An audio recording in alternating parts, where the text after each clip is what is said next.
আজকে সকালে ভীষণ ব্যস্ত থাকার সত্ত্বেও আবার আমরা বেরিয়ে পড়লাম শপিংয়ে। শপিং তো দরকারই ছিল, অথচ আজকে মনেই ছিল না যে আজকে শনিবার।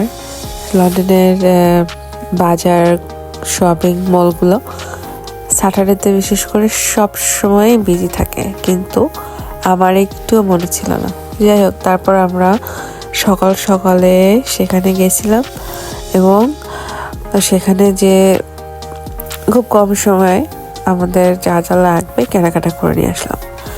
কিন্তু সেখানে ছিল পুরা চকলেটের মেলা মানে দিওয়ালি টাইম এসে গেছে। দিওয়ালি টাইমে এবং হ্যালোউইন টাইম দুটো একসময় পাশাপাশি সময়ে হয়।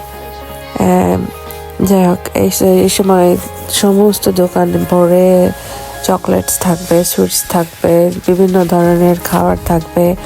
এই সময়টা খাবারে ভরপুর থাকে। এই দেখো, এখানে এতগুলো চকলেট, কত রকম। এগুলো হচ্ছে সেলিব্রেশন, তারপর ওগুলো রোজ, এবং এগুলো অফারে দেয়। আরও অনেকগুলো আছে, অনেক ধরনের আছে, অনেক বিভিন্ন ধরনের ভ্যারাইটিস। দিওয়ালি, তারপর হ্যালোউইনের জন্য বিভিন্ন ধরনের খাবারেরা এই সময় অফারে রাখে এবং ডিসপ্লে করে রাখে। এই যে বড় বড় সুইটসের পিলার এখানে বানায় রাখছে, দামগুলো খুব রিজনেবল। আমরা আমাদের যা যা লাগবে সেগুলো নিলাম। বাচ্চারা তো এই সুইটসের বক্স দেখে তো ভীষণ হ্যাপি হয়ে যায়, খুবই ভালো লাগে। সব জায়গা ভরপুর করে রাখছে। আর আজকে প্রচণ্ড ভিড় ছিল। আমরা কেনাকাটা শেষ করেছিলাম খুব ভালো সময়ে। আমরা পে করার টাইমে দেখি আমাদের পিছনে বিশাল বড় কিউ হয়ে গেছে। এই তো, তারপরেও কোনো সমস্যা হয়নি, দেরি হয়নি। আমি যদিও অনেক ব্যস্ত ছিলাম, তারপরেও ভালোই লাগছিল দিনটা।